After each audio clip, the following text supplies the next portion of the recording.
My name is Dylan Todd Wilder, and I'm going to be talking today about the Holocaust and identity in Jewish children's literature.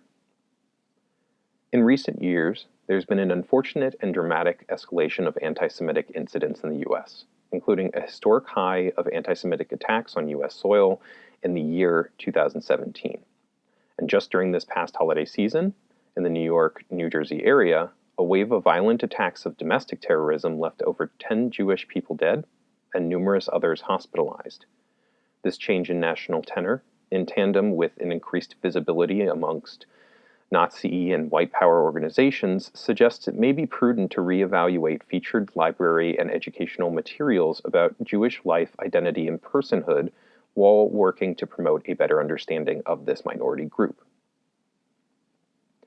Although the Holocaust is already overly associated with the Jewish population, a discussion of Jewish children's literature cannot be had without covering the topic, due in no small part to its overwhelming presence within both children and adult literature related to Judaism. For example, of the 23 winners of the 2018 Sidney Taylor Awards, presented by the Association of Jewish Libraries, 13 of the titles, or 56%, either take place during or are associated with the Holocaust. And more anecdotally, Catherine Locke, a Jewish young adult fiction writer, in a 2018 speech claimed that for Jewish people, with rare exceptions, they cannot remember a time when they did not know about the Holocaust. Even 80 years on, the Holocaust remains a sensitive topic to broach. For many in the Jewish community, the Holocaust exists as a spectral presence, an internalized generational trauma, deeply felt but near impossible to convey. For some, just the idea of presenting the Holocaust from an outsider's perspective might be considered tantamount to sacrilege, as was the case for Elie Wiesel, who argued in his famous 1989 essay, Art and the Holocaust, Trivializing Memory, quote, "No one can now retell Auschwitz after Auschwitz. Only those who lived in their flesh and in their minds can possibly transform their experience into knowledge." End quote. However, those with first-hand experiences of concentration camps will not live forever, and the task of remembrance will inevitably fall to subsequent generations. So then, how does one present such an inexplicable and abhorrent section of humanity to children or young teenagers? While it is imperative that educators teach and provide quality information on the events, it is equally important to ensure that those materials avoid the sensationalization, or perhaps more disturbing, the normalization of the suffering of millions of people.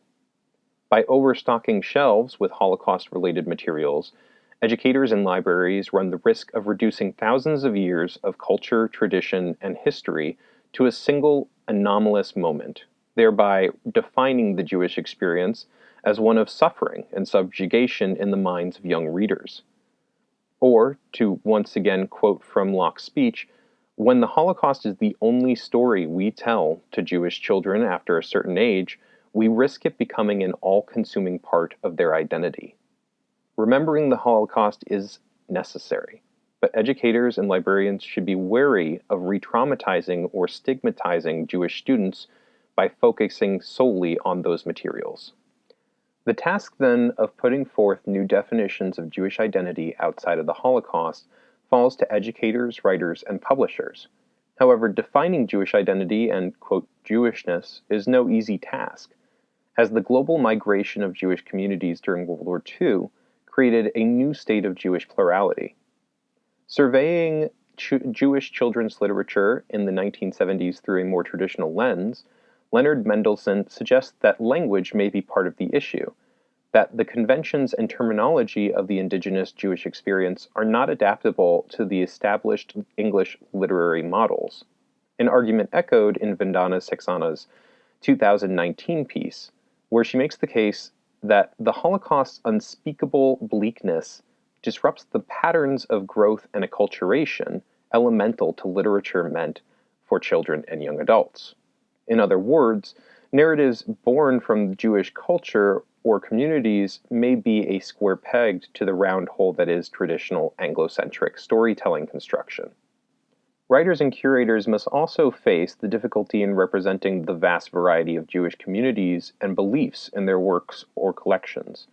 Although media representation of Jews skewed towards neurotic tendencies and Caucasian features, as popularized by Jewish comedians like Woody Allen, Larry David, and Jerry Seinfeld, the actual makeup of Jewish subcommunities is complicated and includes secular Jews, Ashkenazi Jews, Hasidic Jews, Hilonim Jews, LGBTQ Jews, and Jews of color, just to name a few. And yet, the vast majority of Jewish picture books and children's literature continue to overwhelmingly focus on Jewish males with Caucasian features, even though the majority of those books are being written by women.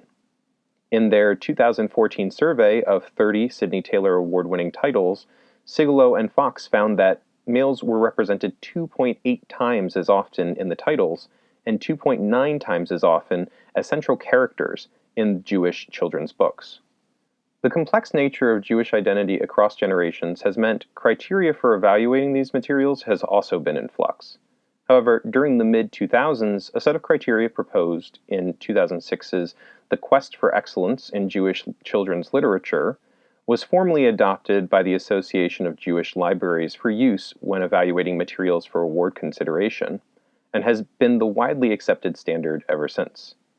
While the wording or descriptions may have been amended over time, the original 6 criteria are as follows: literary merit, authenticity, accuracy, age-appropriateness, the depth of Jewish content, and positive values or focus. While these criteria may be helpful in evaluating materials, one must remember that this is not always an easy or obvious task. As Pinchuk elaborates, literary merit, age-appropriateness, authenticity, and accuracy are relatively easy to judge, but Jewish content is often a gray area, where some may think a book is quote-unquote Jewish because of certain values or themes presented in the book, and others may not. This focus on positive values has also been the topic of some debate, as it remains unclear how this might impact works critical of Jewish traditions or certain Orthodox beliefs. In conclusion, while the Holocaust and its victims should never be forgotten, by focusing so heavily on Holocaust narratives or Holocaust-adjacent fiction when stocking shelves, both educators and publishers do a disservice to children and young adults from all backgrounds, as the Jewish experience is boiled down to atrocity and despair. More materials related to humanistic or non-theistic Jewish lives, as well as contemporary Jewish issues, should be introduced. Materials focusing on underrepresented Jewish subcommunities and materials featuring Jewish characters with non-Caucasian features should be considered as well. Educators should also consider employing the AJL, or Association of Jewish Libraries, 6 evaluation criteria, as well as their helpful Jewish Values Finder, when acquiring new Judaic materials, as well as reaching out to local synagogues or Jewish advocacy groups for joint events. But above all else, please remember to be kind, to be open, and to be vigilant in our stance against hate. Thank you for watching.